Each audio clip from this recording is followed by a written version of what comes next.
it's a human nature. They don't really think for someone to be around them. And if someone express to be around them, in most cases they feel pressure, they feel control, they feel difficult. But then when someone comes into crisis in life, emotional crisis, physical health crisis, relationship crisis, financial crisis, and that's the time, the first thing in their mind, they want someone to be with them. They want someone to be around them. They want someone to express care, concern, support, And in many cases, in many circumstances, in many places in the world, and to many billions of people in the world, within 7 billion people, many billions of people in the world, in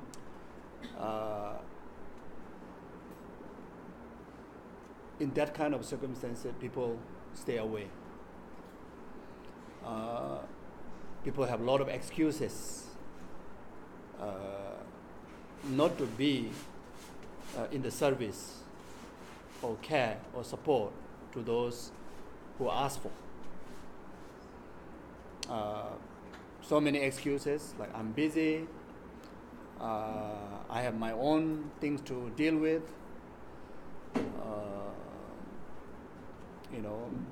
or even lot of mistaken assumption say that, you may have your own families to take care, you may have somebody around you to take care, why you need me, or I'm nothing to do with you, I'm not your brother, I'm not your sister, I'm not your parent, I'm not your spouse, why I should be caring for you, why I should be around you or supporting you, So this is a reality in many places and to many people. And number of carers, from in many ways, even from a young age, the choosing the subject in the school or the course that you are choosing to train to be carer, to train to be doctor, to train to be nurse, to train to be, especially like big-hearted people like you, who really want to engage into the most difficult environment, in particularly those with the mental health issues and chronic diseases and so many other, the big issues that you all deal. You all go and help with. You all go and help with. From the day that you even choosing the subject, the course, it itself shows your heart is extraordinary. A big heart. Compassionate heart, very altruistic. Even though, of course, you need to take care of your life, your earning, of course, yes, that job may have, salaries, but then again, those jobs are, relatively, it's not an easy job. It may affect you because you need to deal with the degenerated energy or circumstances. When someone is sick, their physical is degenerated, so the energies are low. Their emotions are in crisis. Their mental energy is very low. And so therefore those negative energies when you are around, there's a danger of affecting you too. So to have the courage to be in that line of job, that line of service, to help the needy people, showing, I would just want to say this again, showing that you people are extraordinary. And that has to be acknowledged. Individually have to recognize that and remind it. I'm really grateful that I have this extraordinary courage, extraordinary big heart. And the truth is, in the world, as mentioned before, billions of people don't have that heart. Billions of people don't have that courage. And billions of people ask for help, but not ready to offer service, to help others. So in that sense, logically makes sense, through this, relative understanding that your job is marvelous. Your job is a really, really great job, very meaningful job, very helpful, beneficial to the human society. Even maybe some of you maybe even carer for the animals, or maybe carer for the environment. Whatever it is, animals, the environment, the humans, their well-beings are interconnected. Their well-beings are, necessary to be harmonized, necessary to be exist in order for the humans' happiness, for the humans' well-being. For humans' well-being is necessary to have survival and the well-being of animals, survival and well-being of the natural environment. So as long as the job related to serve for the preservation of living beings and living things, all are great job, all are respectful job, and all should be celebrated, all should be acknowledged, all should be pronounced again and again how great it is. So this kind of gathering is very important. Don't have to be me speaking this. Maybe once in a while, each of one of you speak about how great what you are doing, how great the rest of your fellow, same people are doing. And I think in the society, I think these peoples are the ones that should be awarded, should be acknowledged, should be talked about how great they are. I think this is lacking. This is lacking. I think we are focusing too much on the negative side. When someone is doing trouble, then everybody's focus go to that. When someone's doing negative, in the family also, if there's a naughty boy or naughty girl in the family, then the entire family's focus is to that naughty boy or the naughty girl. Of course the intention is want to save this, that naughty girl or naughty boy from trouble. Intention is correct, but what the rest of the other family, what they see is not your intention. They see your action. Maybe the brother or sister who is behaving very good, she may not understand what you are thinking, what your motivation is, but what she really capable to see is your physical and verbal action. The more my brother do trouble, the more my parents are focusing on him, and seems like what I'm doing properly means nothing. Maybe I also should misbehave so that my parents start to focus on me. And this goes similar in the society and larger in the country, in the world. When someone do wrong thing, and everybody's attention, and everybody pay attention to that. And many wrongdoers, they purposely do wrong thing to pay attention, like Donald Trump. And an example, like Donald Trump, always lies, always, say unbelievable, unacceptable things, and maybe he don't really deeply think like that. Maybe he's purposely saying this in order to get awareness of him, to actualize his agendas, to let everybody to focus on him. And all the media, all the newspapers, all the TV stations, including these days, whoever holding the internet, mobile phone, even I also do many times. If I'm not mindful, first thing is go and check what Donald Trump has said, what Donald Trump is doing. So each click is supporting him. Each click, each time it rates, isn't it? No need to thumbs up. The moment you open, they get the higher rating.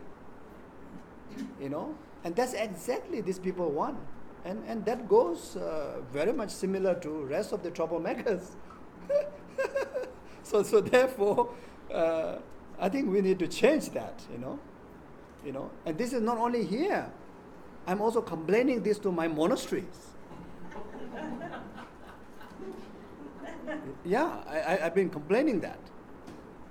In a monastery, if one monk does some mysterious things, everybody focus, including from the abbot to all the way to the small little monks, try to give present to him, say, of course, give present. What rest of the monks see is giving present. But intention for the abbot is want to change him by being kind to him. But the rest of the people don't have clairvoyance to understand what is your intention. They see the physical action. And if you pronounce to the public, say that my intention is to change him, I think the problem maker won't appear to receive the gift. So there's very how to say fine line or also very very very subtle thing, so difficult to differentiate. So therefore,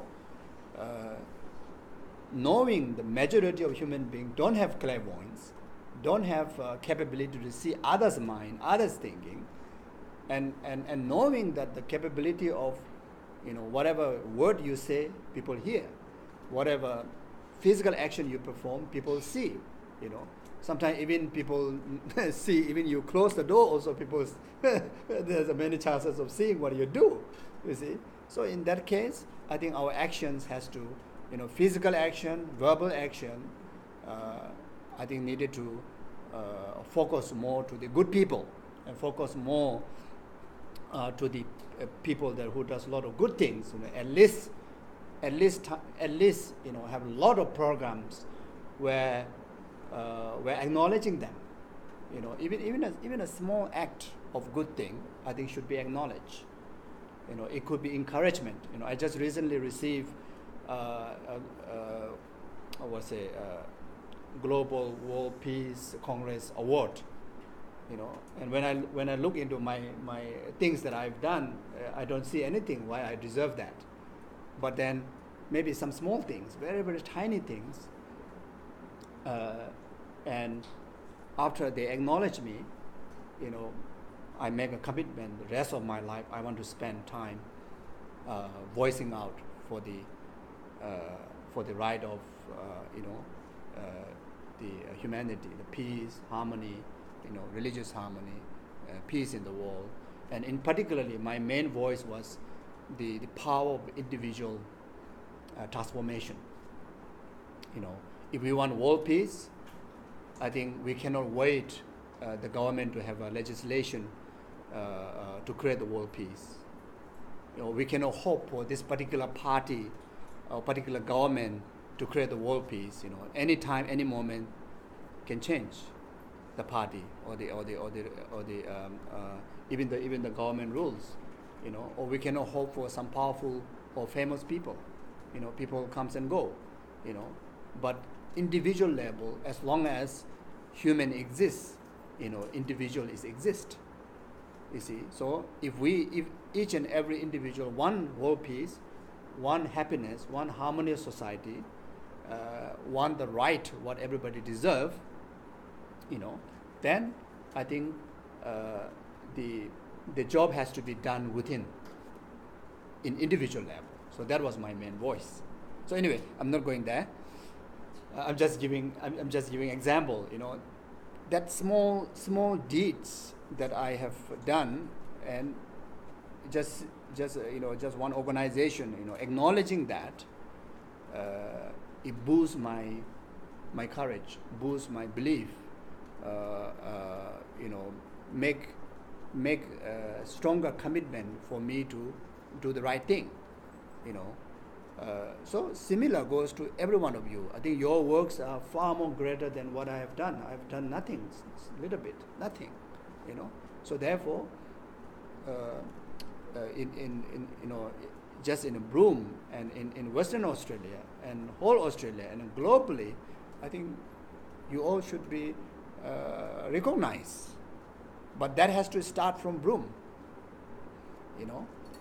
by local medias, by at least starting from the colleagues, appreciating each other. Most of time when we go to work, instead of encouragement, sometimes, the act of your colleagues actually discourage you, or feel like you are only a shadow, and many time in the workplaces as if you are invisible, and I think the acknowledgement start from home and from the job place, by the families and by the colleagues. Then that will spread, to the larger society, then to the state, then to the country, then to the world. I think that process have to take a place. You see, so at home, if someone like you all, doing great work, I think good to share how great that I'm doing to the rest of the family and children and your spouse. Also, should encourage, support, at least saying that, well done. I'm very proud of you. I'm very happy and very proud that my family have a person like you. If you go to office, at least just give a genuine smile of your present.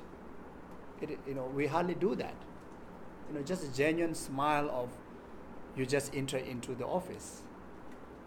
That alone feel that you are welcome, you are appreciated, you are part of this very important task, you see. And sometimes we just go in and directly go to the computer or directly do what you do. There's not much of interrelationship, and those small interrelationship actually play a huge role. It's like kind of supplement to boost the immune system, to get motivated, to be more and more powerful day after day, like that. So I think these are very important. So now, secondly, it is extremely important to care for the carers by ourselves, within ourselves.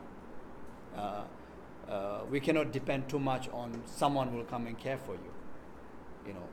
Of course, as I mentioned before, we need all those supports, but most importantly, I think within ourselves, we need to have a tool to cleanse if our energies are drained out. And I'm saying this not just a word. I live in Malaysia for about 5 years, and I did a lot of consultations. I also went to take a short course on hospice care, and I did a little bit of hospice work, and also visited leprosy center, cancer center, and especially there's a place where children, small children, who's suffering from these chronic sicknesses, and it's a very saddening, very saddening places. I also got opportunity to offer some service there, and in the center that where I'm living, one stage about 2-3 years, I had to see at least 20 people a day, and sometimes my times goes from early morning to very late or early morning, or around like that, and everybody come and share their problem, big relationship problem, big financial problem, or health crisis, and there are many cases at the beginning that I really collapse. You are just simply listening to them and try your best to share your thoughts, to contribute to them to overcome those problems. But then most of the time that I come into a position that I'm helpless to help them, and sometimes you just sit with them while they are crying. You just cry. You can't stop, because when I was trying to help them, I tried to be in their position. Of course, no way you can be absolutely in their position, but at least you motivate to try your best to be in their position. And whatever suffering that you go through, actually, it's just a tiny percentage what they are going through, because you are just simply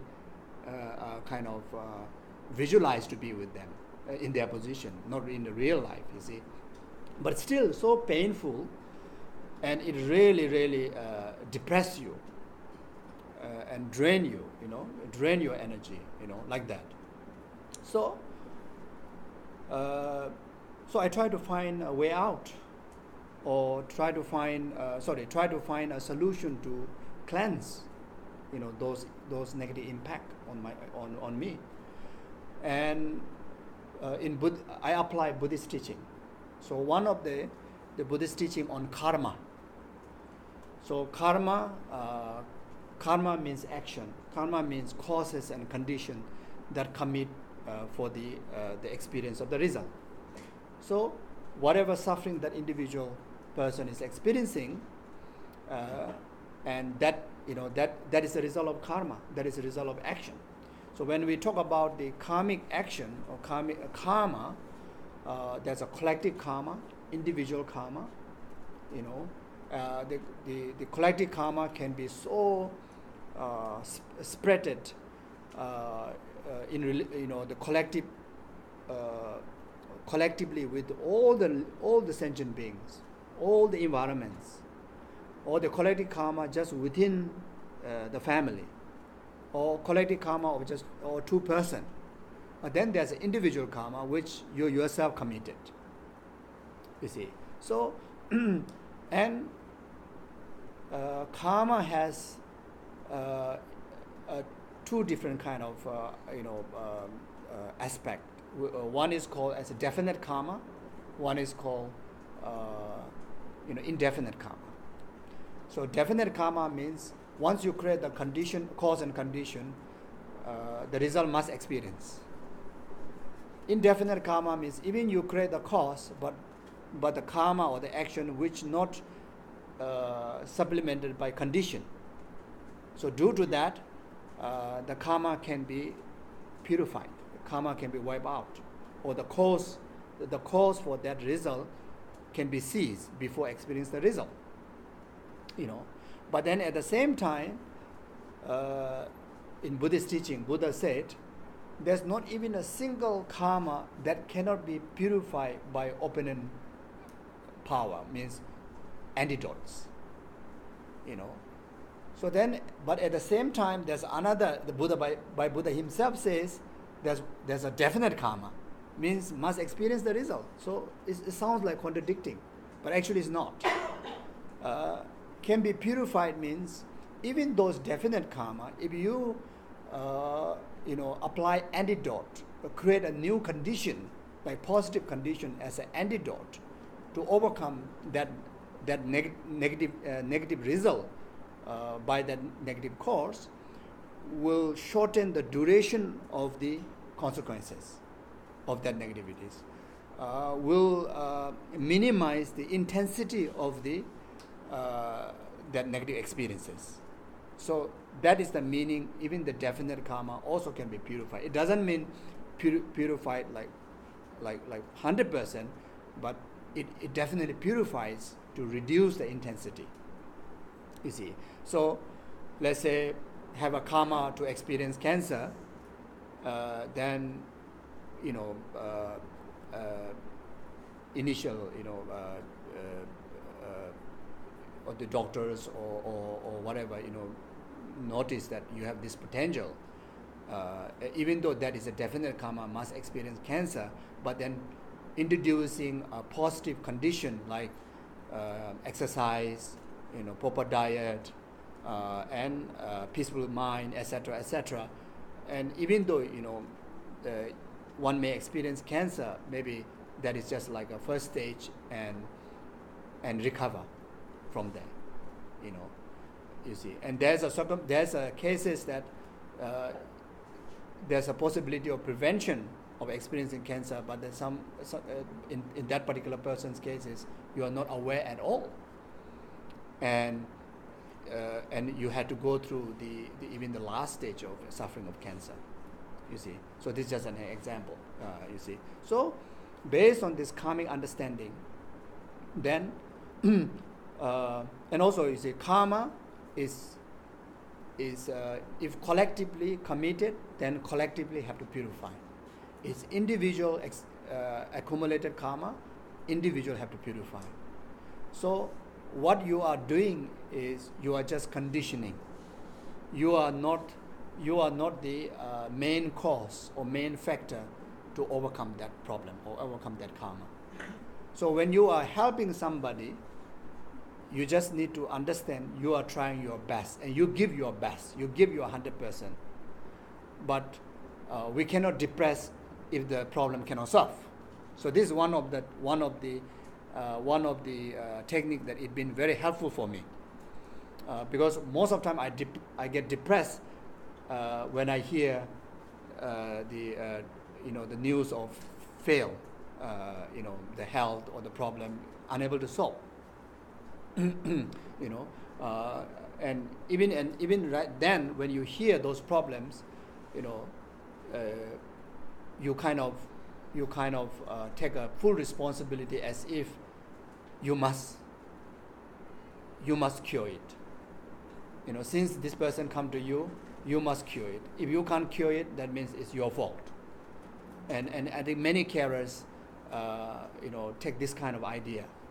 And if anything goes wrong with that patient, you feel guilt, you feel regret, as if you are the main cause that the faults of that patient.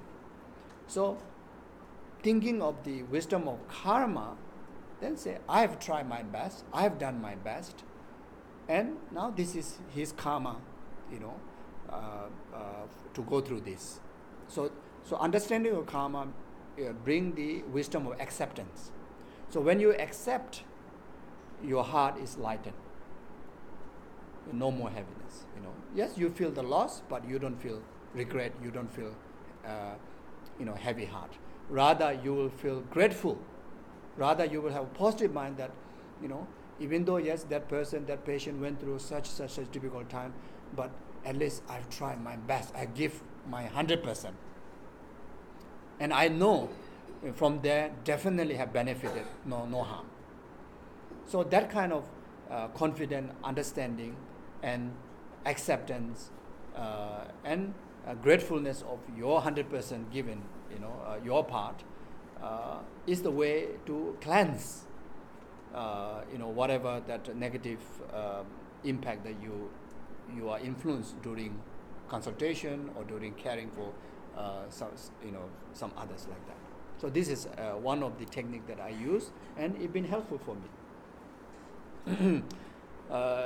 Sometimes you go to a situation that a young child is near death, and all the family members just like depending 100% on you, and you are the main carer there. You are the main hope for the life of this child.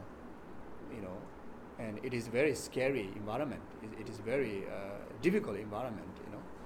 But then even then, with the wisdom of understanding of the karma, then you just offer your best, your prayers, your whatever help physically, you know, verbally, whatever you can, you just give best. Then after that, then you just have to accept, you know, of the fact of karma. You know, so that is helpful for me. So this is one of the suggestions. Then second thing is second method. So this is what I experienced when my late master passed away. My late master, he is like everything to me. My father, mother, my teacher, my friend, my guidance, like everything to me. And so he went through the tragedy of you know, operation cancer kind of, you know. So there's a long story there, you know, whether it's cancer or not. But anyway, he went through very painful operation treatment. Then after that, he lived for 1 year, which every single day you see, you know, the degeneration of his physical body from weakening, you know. And then finally he passed away. And of course, you know, what will you go through? It's a very painful experience, you know, lost completely. You know, I felt like I just like completely lost entire my world, you know. But then again,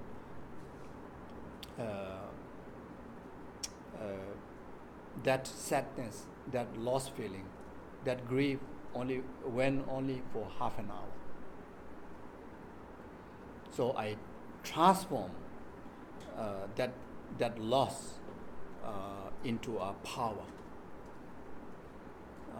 into a energy.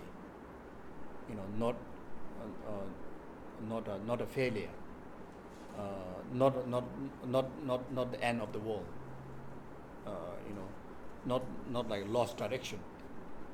Rather, I take as I found my direction, and now I have to be full responsible, and I have to take full in charge. You know, so then try to change my grief into a you know, energy of compassion. You know, what my master want, why my master is so special to me, because he lived his life in compassion. You know, try his best to care for others.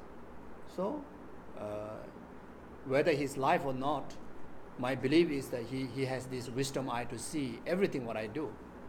And instead of crying, instead of feeling sad, now you should fulfill his vision, you know, by doing the right thing, you know, and whatever the virtuous visions that he has, that should now infuse into my own system, you know, my own system, you know. So with that, I recover within half an hour. Then after that, I myself amazed, you know, unbelievable things achieved, which I thought that is impossible in my life, you know. And so many things that you know, if I look back today, if I look back now, from now, I can't believe, you know, those unbelievable things that which someone who has no money, no status, little young, I mean, you know, not matured, but then suddenly that tragedy actually make you matured, you know, make you actualize all the necessary conditions, the willpower to achieve so many good things. So you see, so like what His Holiness the Dalai Lama always say, compassion is not a weak mind. Compassion is power. So the caretakers, paramedics, nurses, and any caretakers, caretakers for mental health, physical health, whatever. What really will keep yourself going to do the same job, even though how hard it is? I think fundamentally is because of compassion. Because even though you may not pronounce it, but deep in your heart, even the very first place why you choose this job is because of you have a big compassion. So now we need to recognize, like what I've recognized, when my master passed away, when I was facing the real challenge, then I let the compassion to expose within me. And compassion really has the power. Compassion really has the power to overcome any challenges in your way while you are doing something beneficial for others.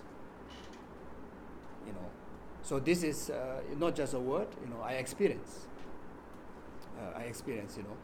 As far as concerned with helping other, benefiting other, whether people appreciate or not, as long as you recognize your main basis of what you are doing is compassion, then in fact doesn't matter whether people acknowledge you or not.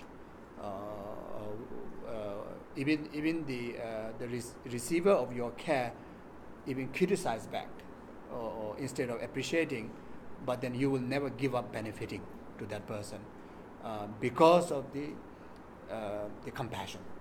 So if we don't have a compassion, if we don't use compassion as a basis to help others, then so easy to discourage. If we use only our intellectual understanding, or just as a job, or something that which is very much to do with self-gain, in that kind of job, then we will lose the enthusiasticness. We will lose the job very soon. You see, so because receiving help is much easier than offering help. When you offer help to somebody, to really able to deliver the help is so difficult, because there's a lot of suspiciousness, there's a lot of distrust, there's a lot of ignorance. Even someone willingly want to help you, but then we have a lot of mysterious thinkings, like maybe he may have ulterior motive, or maybe he may be not qualified, and this and that. It's not ready people easily to take your help. You see, so therefore, and not only that, if you go and help needy people, in many cases, especially without any, like as a social service, without any kind of pay or whatever, just simply because of you want to help other, you get a lot of criticisms, and especially these days, those people who do good things actually receive more criticism than those people who do bad things. So that's why I think Mother Teresa, I think she said, even people criticize you, even people do all the bad things in your job of helping others, still should help. Never give up, like that. You see. So I think the main strength comes from compassion. So that's my belief, that's my understanding. So compassion is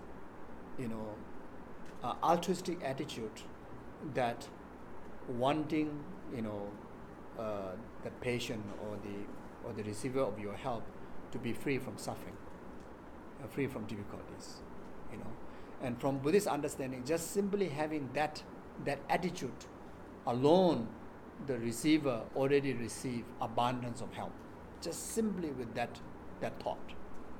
So I think this is also very important to really stay in high spirit when we are doing carers work.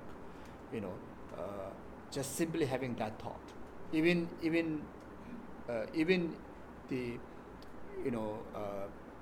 the patient may not recover, or the patient's situation may even go worse, but you as a carer, if you do the job with the compassion, then one thing, that just having that intention of sincerely, wholeheartedly, yourself,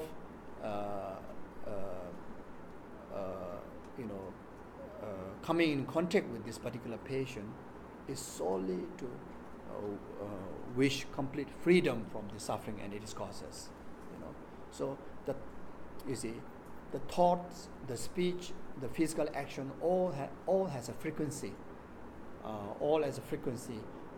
that travels, and if you specifically generating compassion to a specific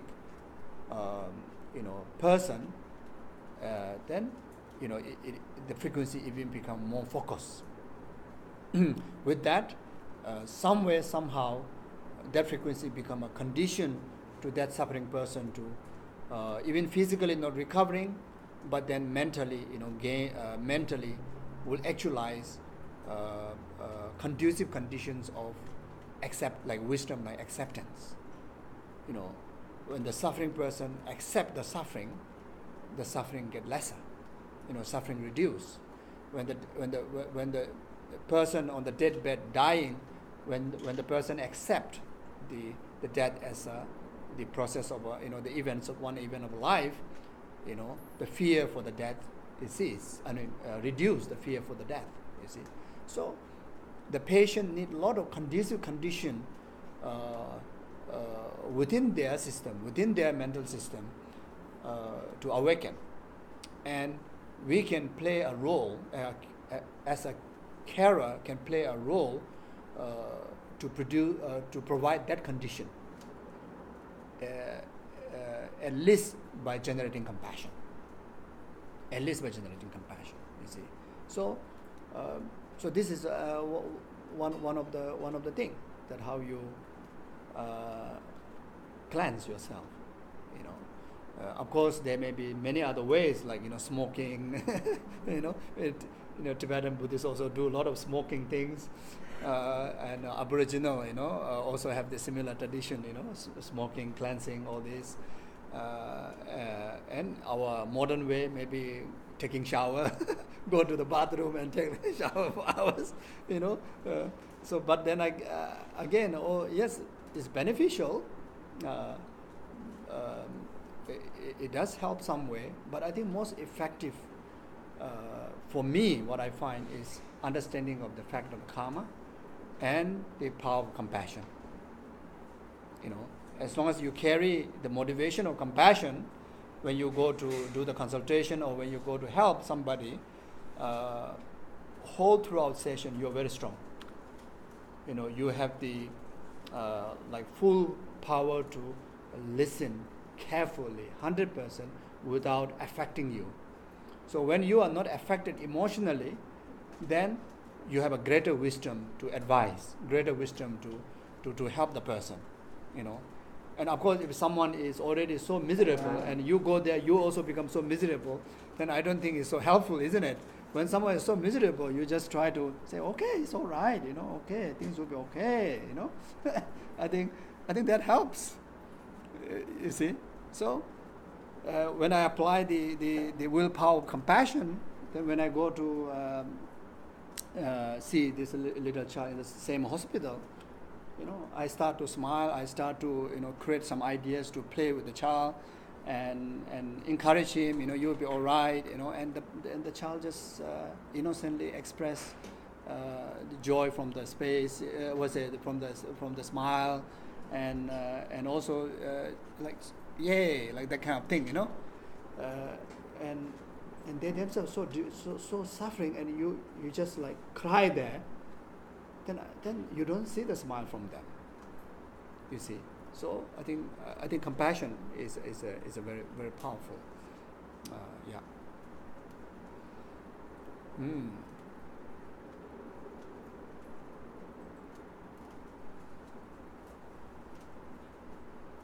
Then.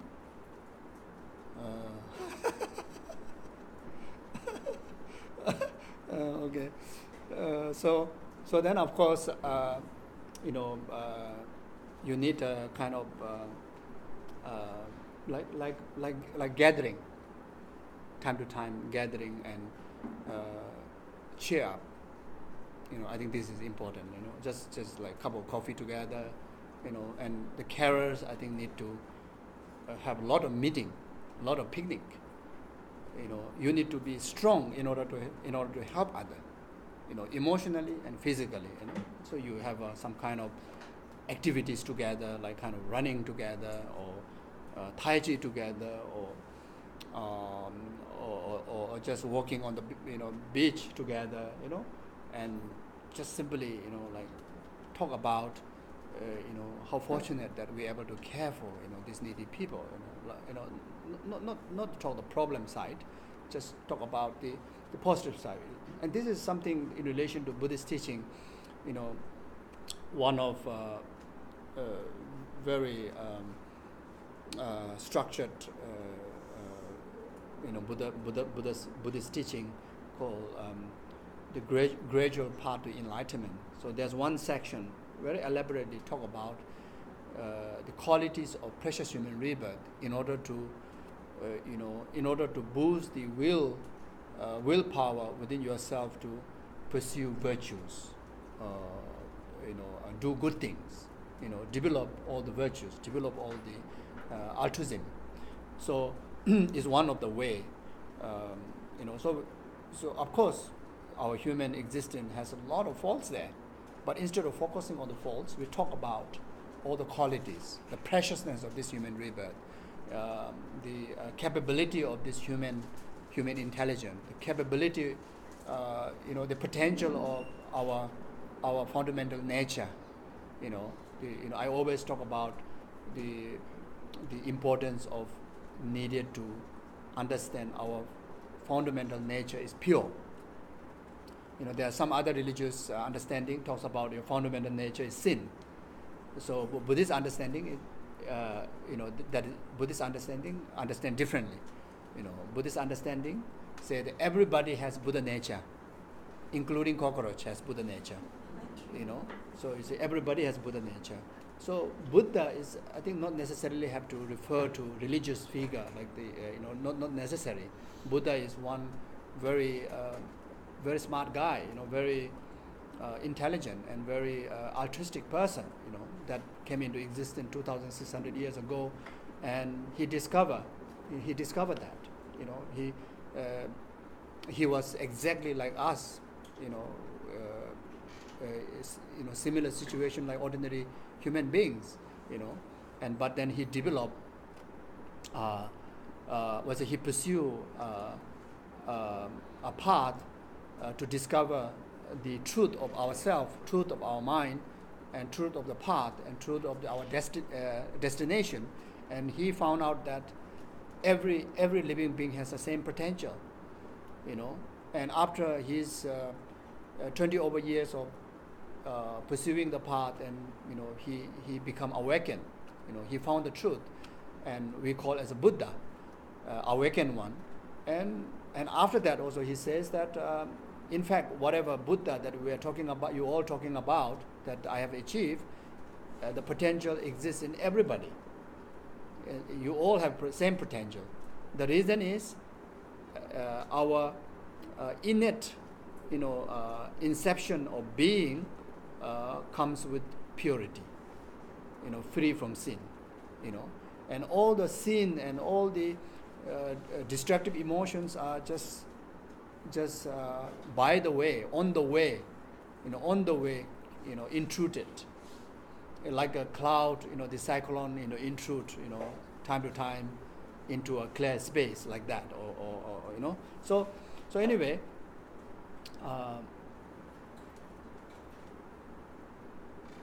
Yes. My point is,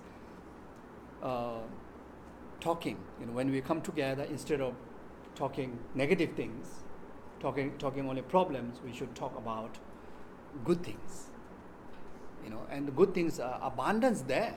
And sometimes we say, this is not so realistic to talk only good things because there's so many bad things. But if you want to focus the similar amount of energy to the good part, actually there are more good parts than bad parts. Within you, without you. You see. So I think we need to talk about it. And starting with as a carers, just simply talk about how fortunate that I am able to care for somebody. I'm not in a position to ask someone I need to go and look for others to care for you. You are in a position to care for somebody. So that itself is amazing, amazing quality, So therefore, definitely we deserve nice coffee. nice tea or nice meal or nice walk, whatever, Glass of wine. A glass of wine, yes, why not? Why not? Like that. So I think this is necessary. This is how, carers care for each other. This is the topic, isn't it? Carers care for each other. There's so many other things. I think this is very important. Otherwise, in the family, sometimes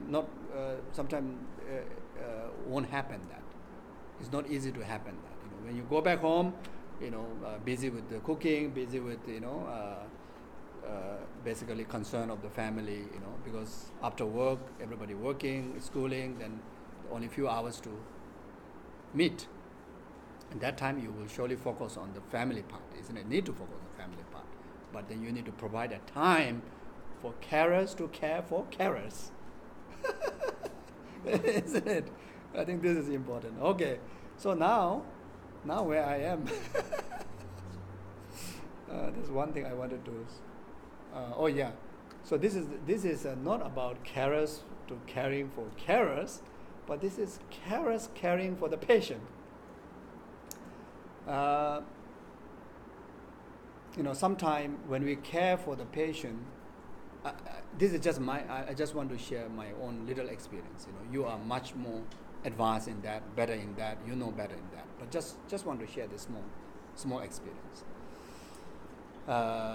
Because sometimes we train professionally and we have this ego also. Say I know how to care for the patient, and we do very systematically, offer the care, and I realize that not always work that way, and I think every individual patients are different, and there I think on top of professionalism we need personal, emotional in touch.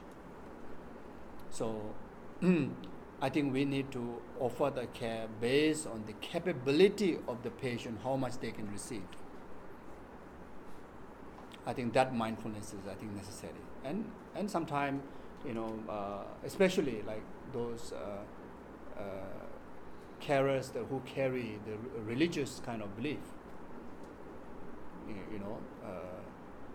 Buddhist or Christian or whatever, religious kind of belief, and you go and care and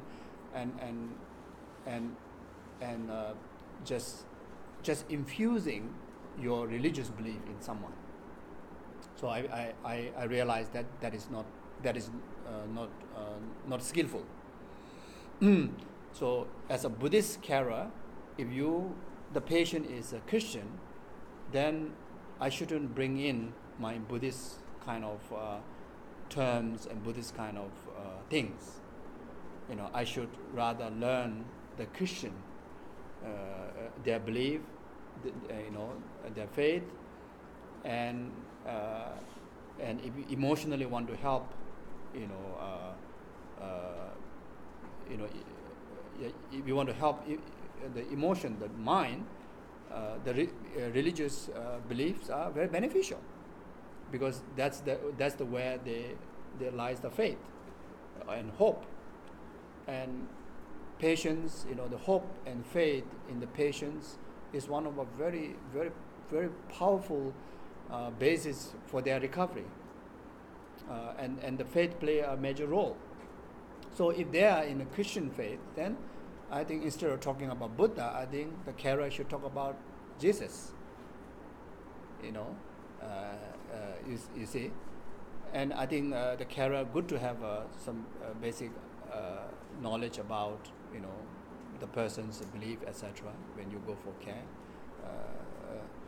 then and the any patient, mental health patients or physical health patients, due to their weak mind and the body, they're very sensitive.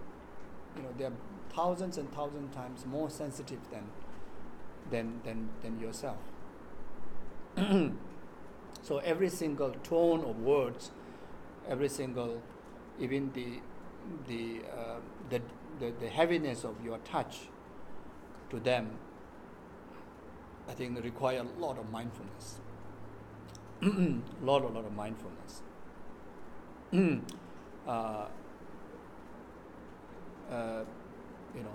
have to find every single means to not to intensify the confusion in them or hallucination in them or pain in them. And that's I'm saying because I did got opportunity to care myself, and my brother got opportunity to care my late master. And my brother, my younger brother, his name is called Lundup, and he is so mindful. And I was I think serving very much based on my ego, as if I'm a bigger brother, as if I'm a senior monk. So my way would be better, like that kind of thing, and in fact it went absolutely wrong. And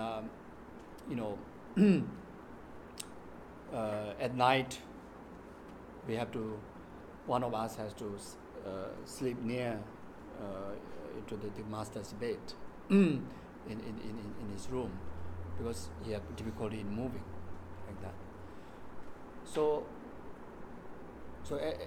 at night, whenever the master makes sound, then when I was helping there, I just wake up, suddenly wake up and just go and grab him everywhere, because it's the middle of the sleep, and you may call up in any moment, and you just get up and just grab everything, and he expressed so much pain because I grab him everywhere, and instead of helping him, I kind of disturb his rest, disturb his whatever, basically. So eventually I was kicked out from the room, and said that I still need my younger brother to care for him. And my younger brother, even just slight move, he subconsciously always totally being for him, and he understood, how much intensity or how much that his presence has to be around him. I was not aware of that. I just aware of that I need to be there. That's it. So when he moved a little bit, my brother wake up very gently, and just like kind of like before touching his body, ask, what do you need? What can I do for you? And that kind of thing. Very gentle, very soft voice. Then only when the master say, okay, that particular place, feel pain or just move, then he will go there. And really, the way I saw that, the way how he touched is like so gentle, as if like touching butter, in a hot weather, in a hot hand touching butter, like as if the butter going to melt in any moment, like that, So soft and so gentle, and you can see when the touch is happening, you can see in pain, that old master is like kind of relaxing, kind of feeling the ease, like that. So when I touch, he say, "Aya, ayu," like that, feel pain like that. So then you see, I'm not being totally in his position, to care for him perfectly. I rather always be in my position to care for him, and that was not skillful. Then about the food, because he need to have some nutritious supplement. So there's one powder, and my master don't like at all that smell and those powder. But at the same time, he was having barley soup, and the powder and the barley, the color looks similar. And when I saw my brother was cooking and preparing that food, he ate so little. So I was saying, you ate so little, how he going to recover? It would take a long time, Since this supplement is so powerful, you should add more. You should add more so that, he have more nutrition, so that he will recover faster. Then after that, I kind of like say, okay, from tomorrow onward, I'm cooking for him, you stay away. And he warned me, he said that he don't like this smell, and you really have to, make it until as if this supplement is not inserted in his soup, But I say, I try to smell, I can't smell the differences. I didn't think of, he will differentiate, but I just think of myself, I can't smell. And as if I'm carrying so much for him, so I put 2 big scoops inside, and I serve him, and he already say, oh, today I smell that it's so much, He said, I don't want to eat. So I said, no, eat, please eat a little bit. So he sip few sips, and after that he feel like vomiting. So I insist, and I insist. Then after that, then he came out in front of both myself and my brother, saying that, okay, from tomorrow onward, you never go inside the kitchen, and I will only eat if he cooks. I will not eat whatever you cook for me, So at least for those 2 days, when I analyze, actually he didn't eat at all. He just sipped a little bit, then he just refused eating, and just that alone, how much I caused harm to his health, But then my brother's way of doing is, yes, even though it's a little bit, but he's taking many rounds. And the only mistake is because I was only thinking about myself. What I think is right. So that was a big mistake. You see. Then another event is massaging his foot. So sometimes I see my brother, massage so many times, and he must be tired, and so I hijack. I say, I want to massage. I think I know better. I know the point better, like that kind of thing. So whenever I massage him, he always scream. It's painful. But whenever my brother massage it, even though it's like kind of like slow, but gentle, but then again, also it's lengthy. And you can see, the master start to fall into sleep and rest like that. So again, it's my ego. And I thought, press harder means better. and also, instead of wasting so much time, press harder, shorter time. So, I think it would be more effective, but it was totally went wrong. And this is, again, I was never in the patient's, being in the patient's position. I was totally just being in myself, and caring for in such a manner can go wrong. You see, so this is just my sharing, and also how to say, the time, your own being, like just from depth of your heart, just giving 100%, rather than just like providing just certain short time like that, because the patients are so sensitive. Whatever amount of time that they're expecting you to be there, and we have to kind of illustrate that in entire form, that which the person, because the patient being so sensitive, they start to understand. You see, So motivationally, like totally settling, around them, as if that I'm forever with you, like that. And even that motivation, I see, it bring a greater benefit of receiving, help for the patients, like that. So I think I stop somewhere here. You have any questions? I have a question. Sure. In modern parlance, karma for a lot of us means payback, doesn't it? That's your karma. You've done something wrong and you fall over and break your leg. That's your karma.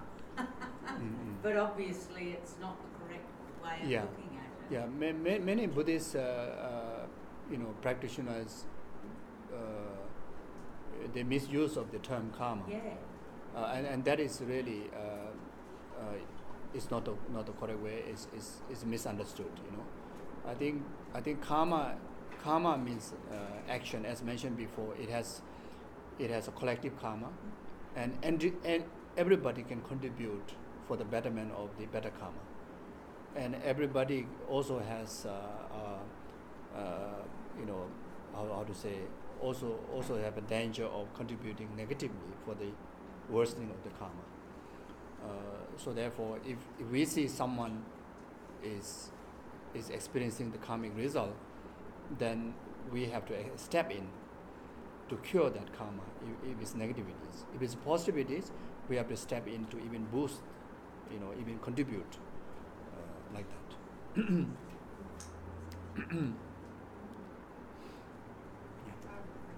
Sure. So when you were caring for the master and there was times when you were tired, maybe frustrated, what were some of the things that you did to make you Oh yes, stronger? yes.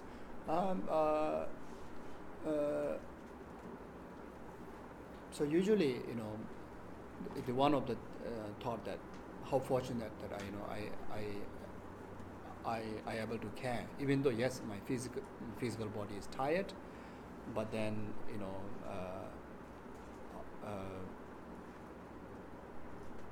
basically feeling the time, the opportunity is very precious for me.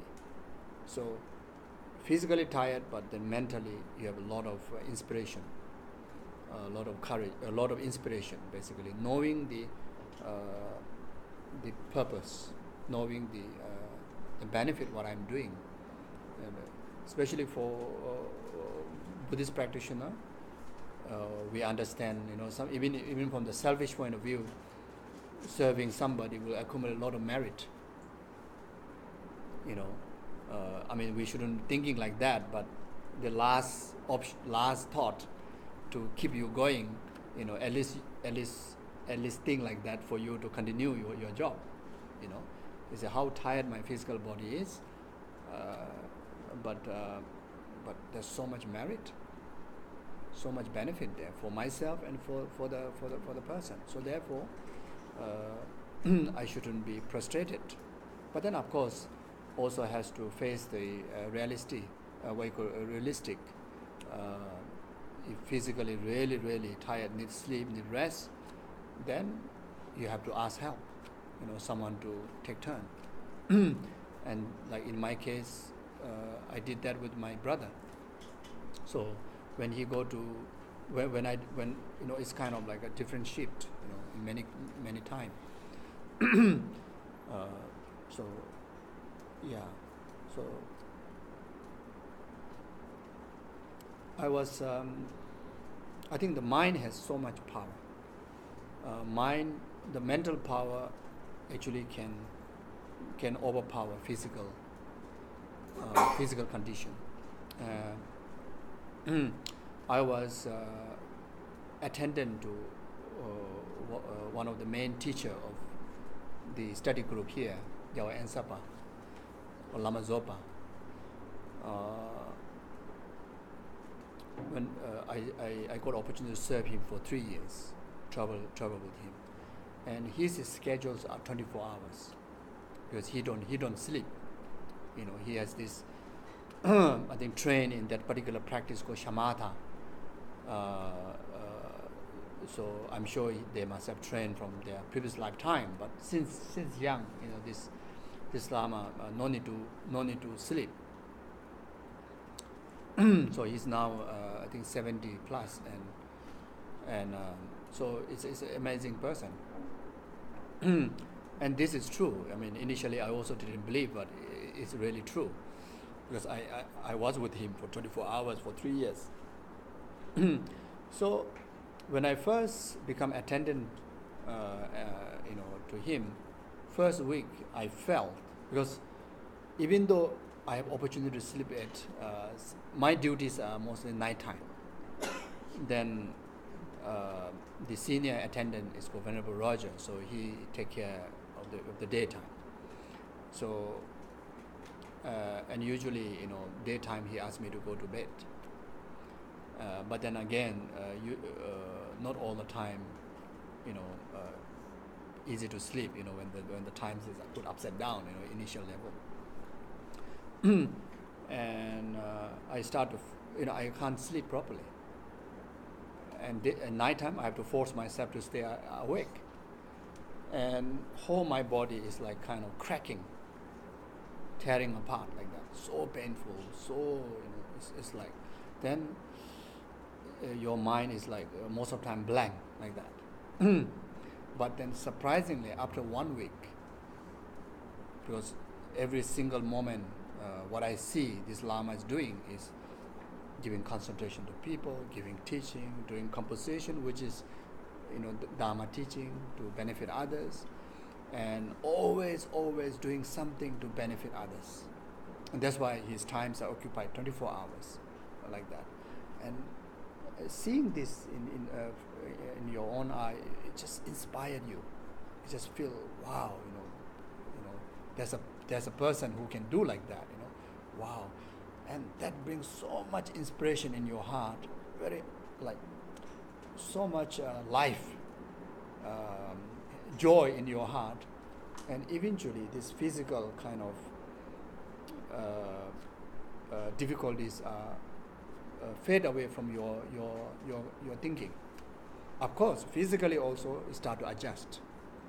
It just take time, but it start to adjust.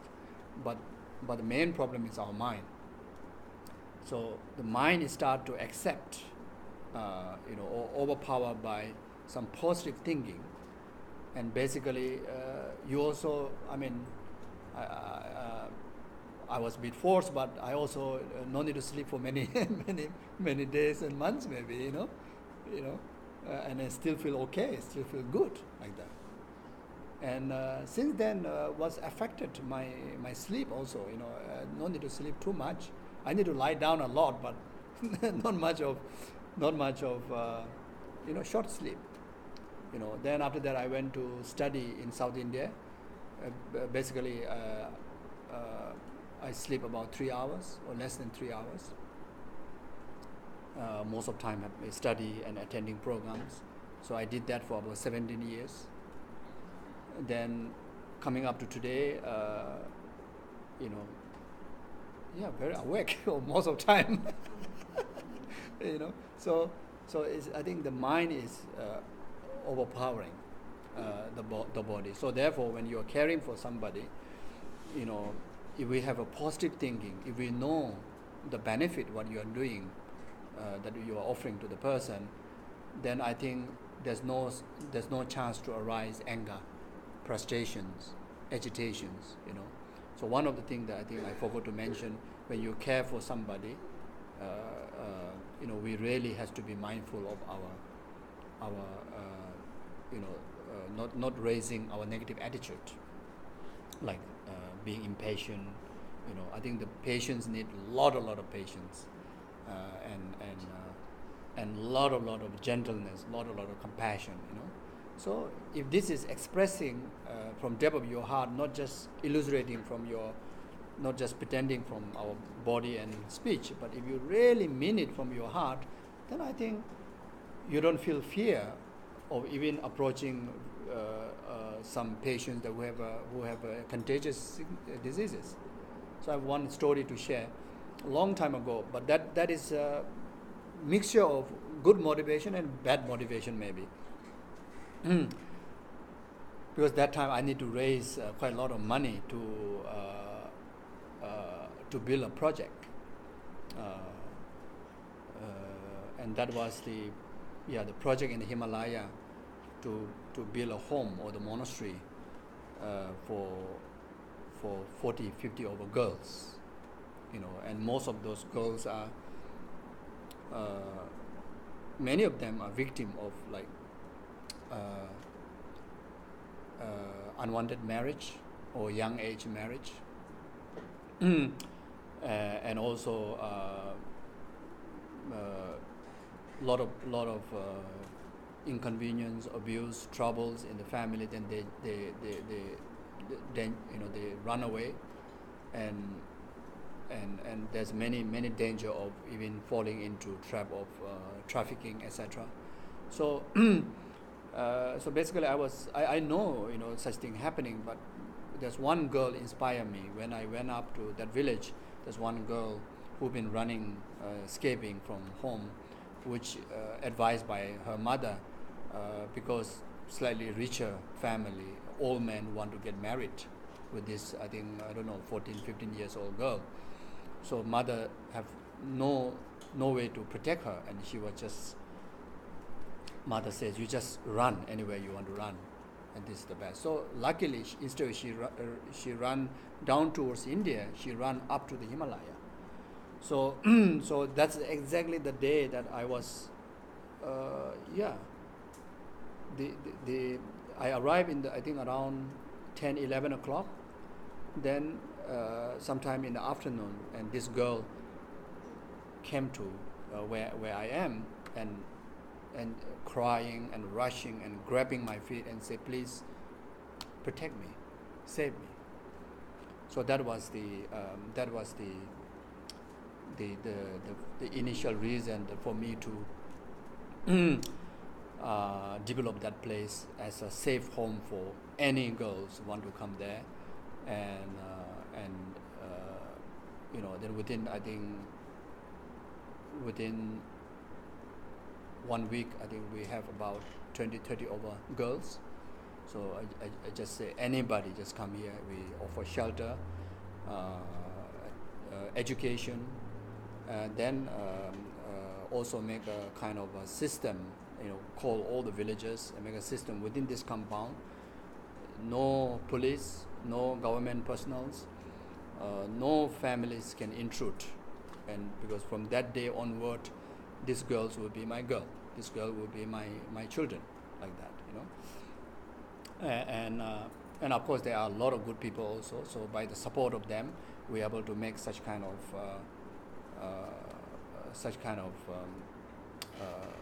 rule, and eventually we had so many girls, and we had over 100 girls. And now, sometime around this number who's living there, who's educating, provided food, and some of them now already even able to teach to the young one. So this is over. This started since 2003. Yeah, like that. So anyway, what is my point? Get some sleep. Yeah, and so yes, no. Yes. Yes, so I need to go and raise, yes, so because many of my team, they're not ready to agree to provide food, because it requires a lot of money, because we need to transport, because that place is so remote. We have to transport food for many days by donkey or by people carrying or by helicopter, like that. So my team was saying that need to wait for another 3 years for us to slowly gather fund. Then after that, then maybe we can provide meal. Otherwise, until then, we have to find a way to let the families or some other benefactors right there in the village to support for these nuns. So I said no. So I said that why we accept these people, these children, is to give them a new family. Family means provide shelter, provide food, provide protection, provide education, all this, you know. So then my abbot says, okay, if you are so daring, then okay, you go and find money. so I went to Singapore. So I was hoping to raise $1,000, so just to just to provide some food for them, at least for some time. Then after that, I will try to find money. And so anyway, so when I went to Singapore, there's long stories. Just one story. I met one family, which is I think quite rich family, but this family has one family member who has this skin contagious sickness. You know, the skin just come out, you know, like just touch, just come out like that. So it's in one center. Anybody want to go in there, you need to get a jab. Otherwise, you are not allowed. So they mentioned that, and I say that, oh, so sad, and I want to go and pray for this your family. You know, in my heart thinking, I'm sure there will be so many like that in there. So I will have opportunity to at least be there for them, at least for a moment, and say some prayer which I believe that it will be beneficial for them. So this family is, of course, is so grateful, but then say the first you need to go to get a jab. So I say, no, I don't need to get jab. They say, no, otherwise you go inside, you will get the sickness. So I say, no, I have no karma to get sickness. So I use the karma now. I use the karma. I misuse. I say, I have no karma, you know. So it just came out because I need money. And I see this family has some potential. So what I said before, one is good motivation, compassion. Another is maybe not so good motivation. But I was concerned for this girl, so maybe I give some excuse for myself. So anyway, I said, no, I want to, I said, no need. Then after that, they said, no one is allowed. You need a kind of paper to show. So I say, maybe, So in my heart thinking, I think they won't listen to me, and I really want to go there and do one particular prayer called Medicine Buddha Healing Prayer, So I wanted to do that. And this will take at least half an hour to 1 hour. So asked me to take just to the center outside. I say I will pray from outside. So I went there. Then after that they were talking this and that. Then of course I went with the ropes. So these carers and the nurse or whoever guarding at the gate, they are not really paying attention about my jab or whatever. They saw my ropes and I pushed myself. I able to go in, and all the family stayed back. I went in and I know where the room is of the family. I went inside. It's a very sad, very sad. Like the whole body is like kind of like rotten like that. It's like yeah. Anyway, unbelievable. So after that, I just closed my eye and I just did prayer and like that, and then none of them bothering about anything. They just allow me to do that. And after that, I just say, can I pray for also other rooms? So I spent maybe about 1 hour plus, one to 1.5 hours. So when I came out, and these families are so appreciative. They just amazed. They just so thankful like that. So then after that, they quickly bring me to their home to do shower cleansing. They asked me to shower. So I say, no, don't worry, it's okay, don't worry. I say, I sincerely wanted to help them. I believe in this practice, and I know this way, some way, somehow, at least it will help their heart, their consciousness. And I can see when I was chanting, I was looking into their eye, and they are like kind of like really like kind of showing the ease, their ease, they like kind of pacified like that, so like that. So anyway, so then I went back to this family's house, and that's the where that this family immediately agree. I think agree to.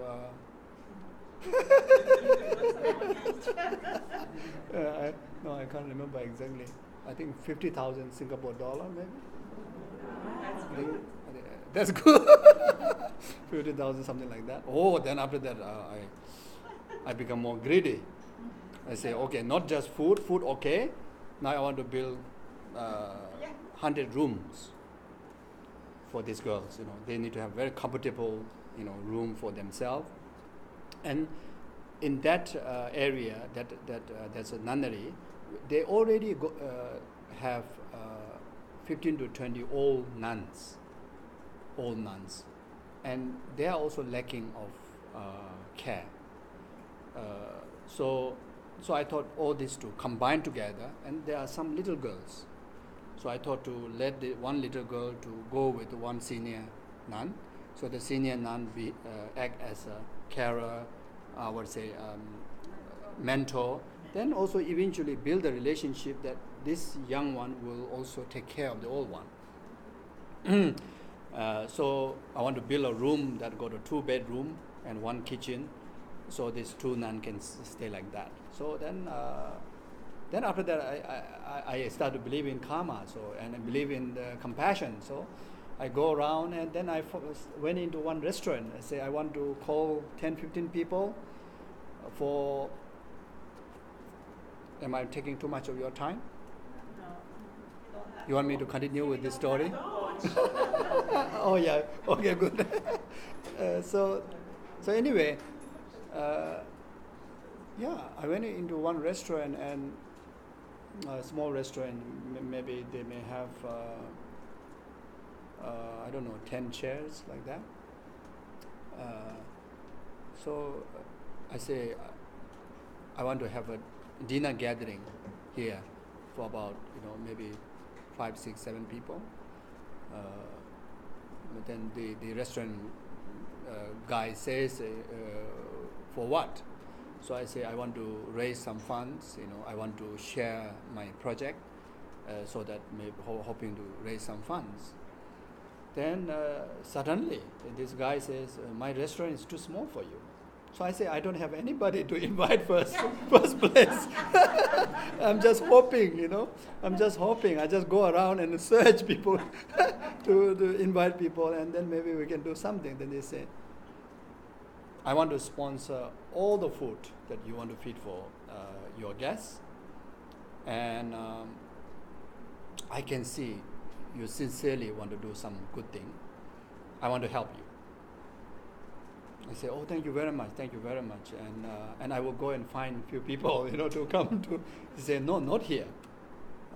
He says that I will hire a big hall where I can fit about 300 people.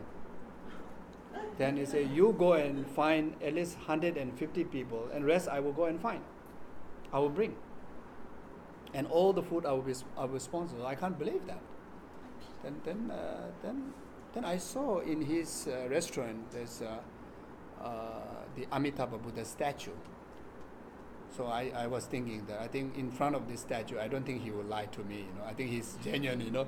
So I kind of use Amitabha to trust him. Then 1 week, of course, actually we have a center there, and in fact I can approach the center people to come and have a free meal. But initially, my thinking was I cannot depend on people. How to say? I want to do harder way by myself. I want to make it sincere. The hard way earning, I think, will be much more effective, rather than kind of like easily go and ask your friend to come and help me. Not like that.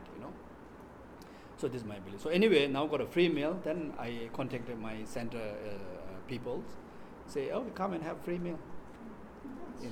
Oh, then I easily have 150 over people. Then this guy really bring 200 over people. So we had more than, I think, around 400 people. So then I have no kind of like proper brochure or things to, you know, and you can see I'm not good speaker. You can see I'm not good in this. So I just share my heart, you know, what I wanted to do, what I encounter, you know, what inspired me to do this. And of course the night before, I brought, I think about 50 over rice paper from Nepal. You know, the Nepal, they have rice paper which very cheap. You know, they a lot of dry flowers mixed together, look beautiful. So I thought to give that as a present if anybody donate me money. So then, so since this fundraising is happening, fundraising dinner is happening, I must have something to offer them. So then that whole night I write mantras, I write auspicious words, you know, quotations, whole night. Then after that I went to, so before I write that, I mentioned this to the restaurant owner, and he says that, oh, this is a very good idea, but then I think not just the paper, we need to put into a frame, nice frame it. And all this cannot be done within tonight, so we need to postpone. So I say, okay, fine.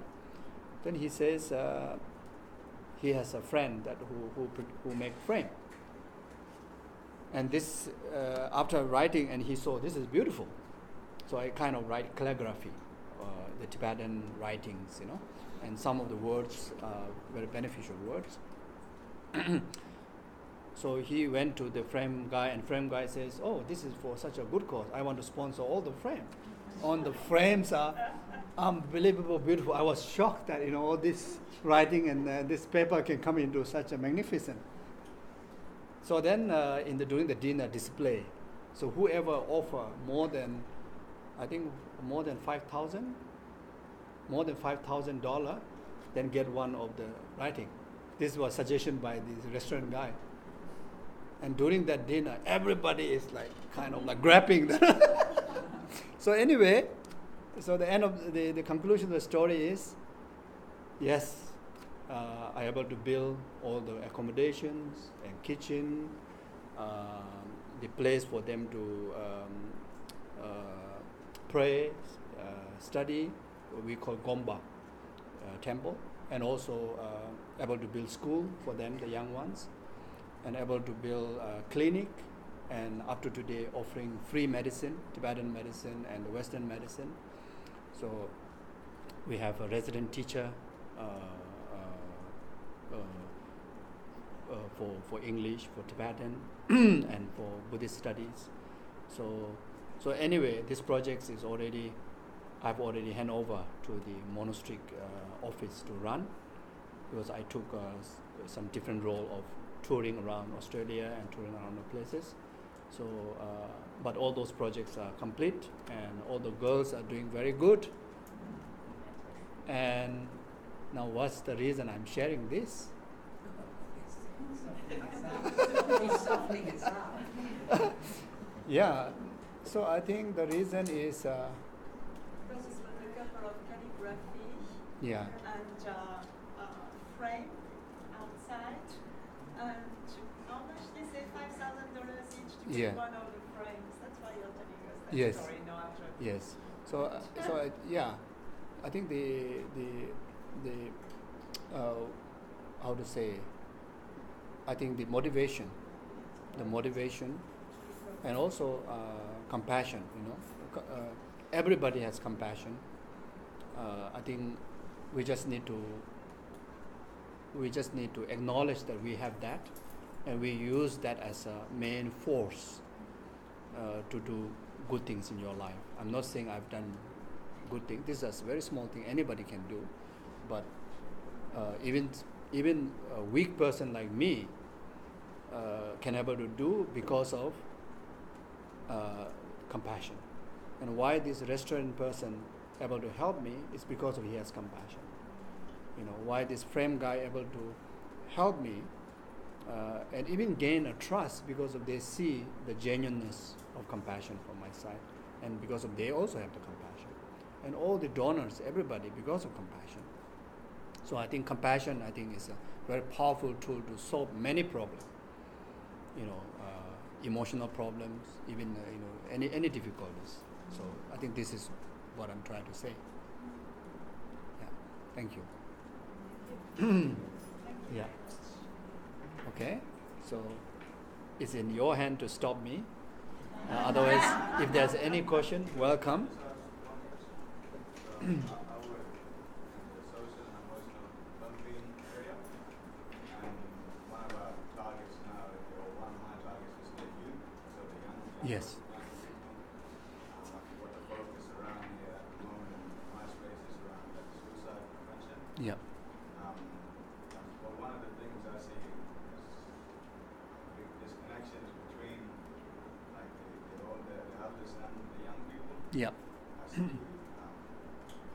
all the people are caring for these young people, but as young people doing young people stuff and having all these influences, Right. going to school and all of that, I guess they lose that sense of empathy Yeah. and to how they or look. They're not looking at how they can care or be looked at as a carer. They look at as, I guess, a child that doesn't need to worry about that until they have their own kids and they become the carer then. And it's not too much of that vice versa. There's more things being done for them instead of as a unit or Yeah. together. Yeah.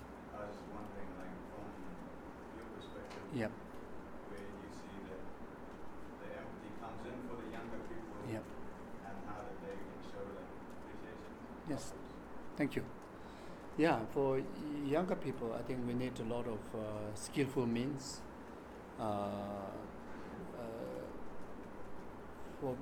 I did care for some young. I care for one young boy, and also in monastery we have students.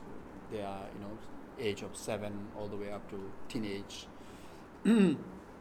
So, and of course, due to hormone, due to age, there are all sort of troubles, arises. But best way to,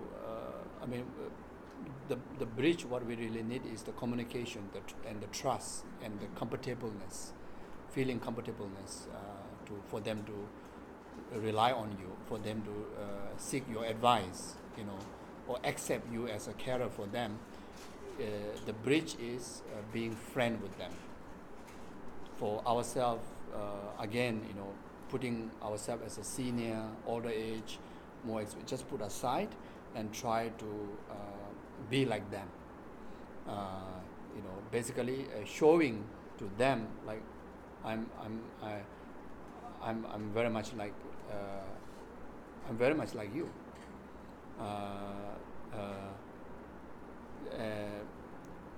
And that meaning is I'm not much more than your friend. Friend meaning is not so judgmental. Because the young age, younger people. Most people, but especially the teenage, young adults. Their natural thinking, because of their age, because of their hormone, like they know the best. Their thinking is the correct. Their thinking is the right thinking. So instead of lecturing me, you should be listening my lecture.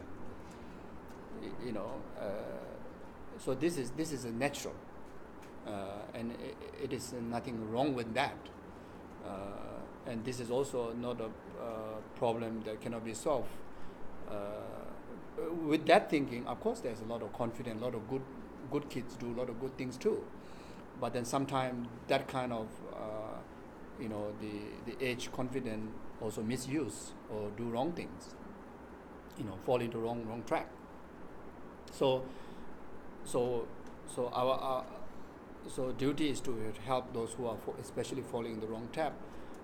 The first move is for us to be friend to them. So we need to put a lot of effort to illustrate that yourself is like nothing much more than a friend. Then after you become friend, you one benefit is you will know exactly what they are going through, because they will start to share good and bad everything with you, because you are, first thing is you are not judgmental. You listen, and also you will talk to them in their tone, not in your tone. And also restricting not always can be the best solution. So sometimes, even though someone is doing very negative things like taking drug or like that, of course they also know it is not right to take, but then they are somehow, this is the only way for them to be happy like that, or they already kind of addicted into it. So therefore, just kind of it's like kind of telling them, I understand, I just, whether you understand or not, I think it's wonderful to say that I understand what you're going through, and I know it is, I know that you don't want to do this, but you are in trouble, so therefore, but you will overcome, like very very generally, not like a lecturing, not like proving them this is so mistake, you are so wrong, you are so bad, not like that, just you will get through this, you'll be okay. I know you understand, what you're going through is very painful for you, very difficult for you, and you also, even though this young kid understand how much parents are going through, but you just kind of like educate, skillfully saying that I know you know that your parents are actually going through a lot of difficulties because of what you are going through, and I know you understand that. I know you don't want your parents to go through this difficulty, so therefore I'm there for you. Please just, we will help each other, you help me to give opportunity for me to help you, and I will be there for you, and then try to gradually, it may take long time, but this is a starting. I think starting is the difficult part, you see. So some kids have a problem of being very rebellious all the time, going out, and they are not into trouble yet, but they may encounter trouble. So families always try to stop them, staying late, going out too often with this friend, that friend, and we always make kind of judgment. You say, you go with this friend, you will get bad. You stay late, you're going to get into trouble. Not like that, Just simply for them to, be honest with you. Just simply kind of, if anything if you get into any troubles, when you go out with, and just remember, mommy is there for you, daddy is there for you, if anything that you need help, just call, just call. Don't, I just want you to be happy, so even in case they got into trouble and come back with so many problems, you just, instead of getting angry, instead of saying, I told you will happen this, not like that, not this, they already heard so much from you like that before, and it's not working, and they're becoming more and more rebellious, and this is the young adults' nature, many young adults' nature like that.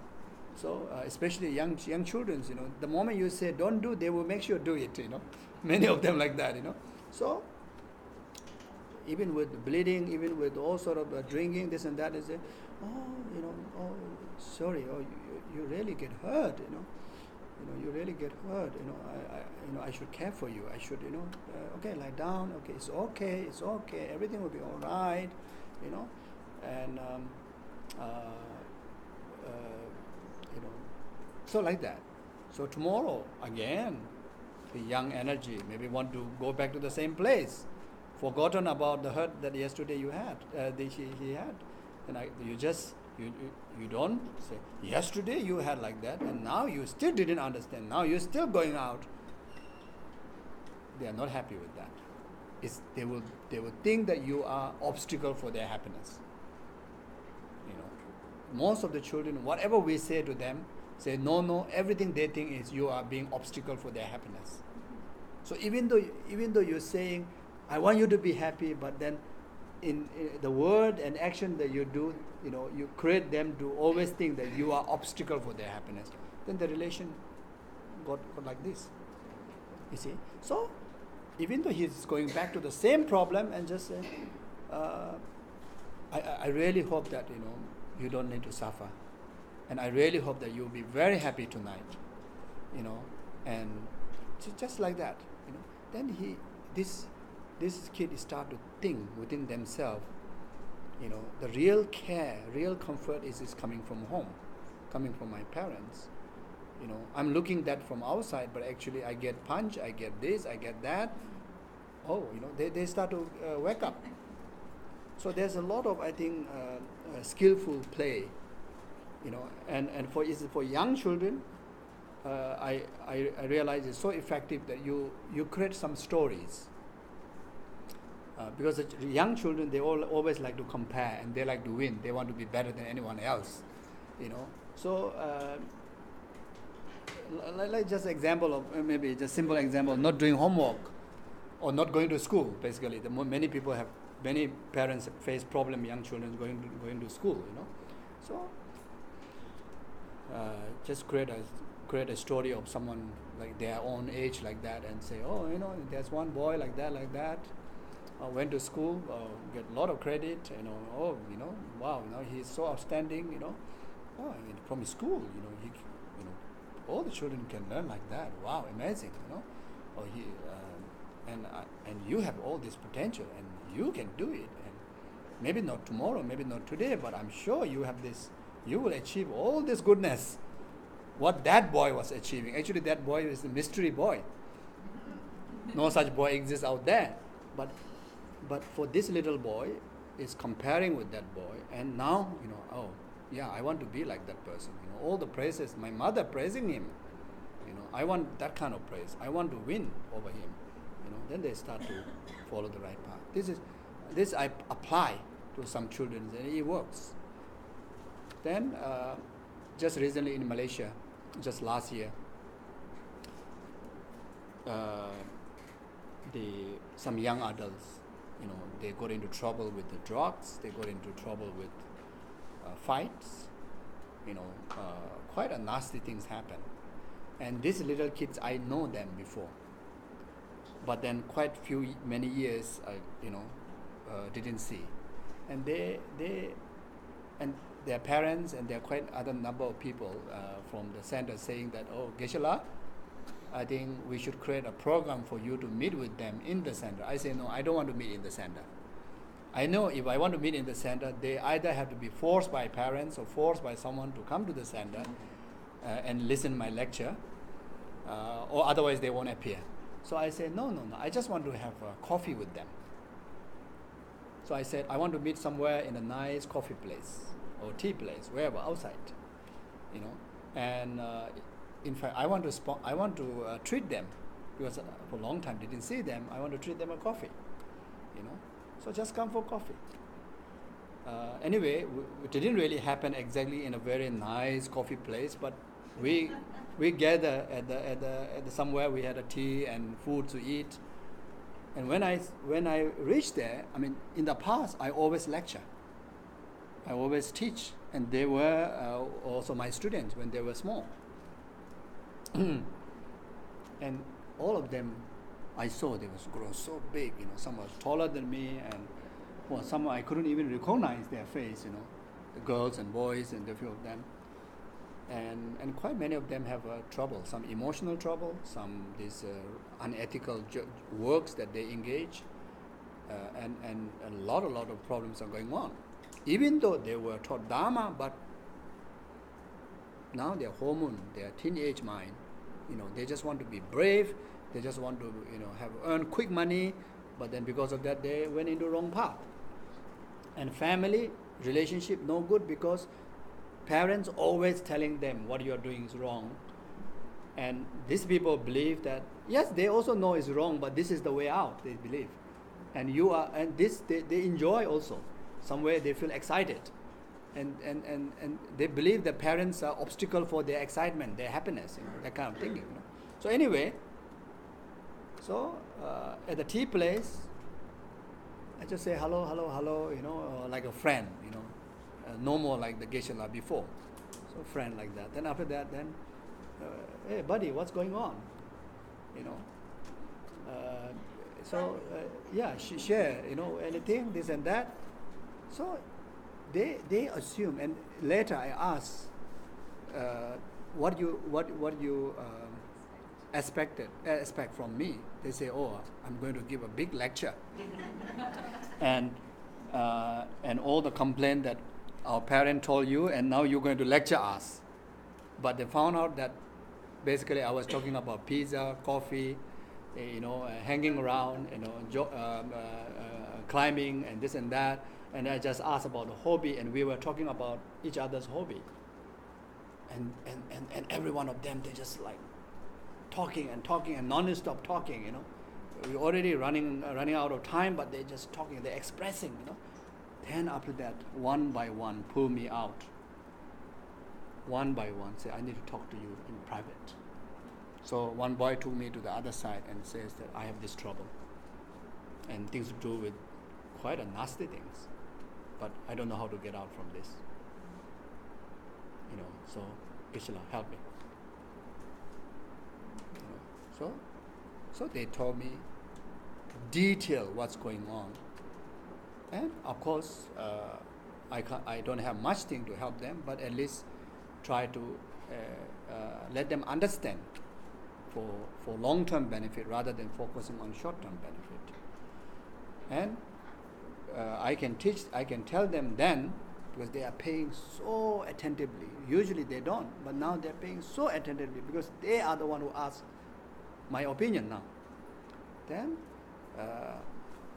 what I can teach them is say that, you have your parents, your sisters, brothers, you are one. Yes, you want to be successful, you want to have quick money, you want to have this and that. Yes, drug is very nice, okay, this and that, but the addictions problem, and law problem, this and that problem. How many of your family members suffer? I say, you are such a good man. You have such a big heart. I know you have such a big heart, no doubt.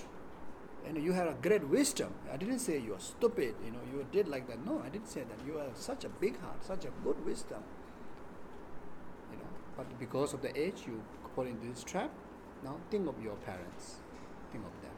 Yes, money is difficult to earn with the ethical jobs, but that will be very satisfying. So change it. Like that. So there's one girl talk about emotional, like kind of inferior. Say, I believe no one likes me. So I feel so depressed. So I said, when I'm seeing you, I see like one Hong Kong actress.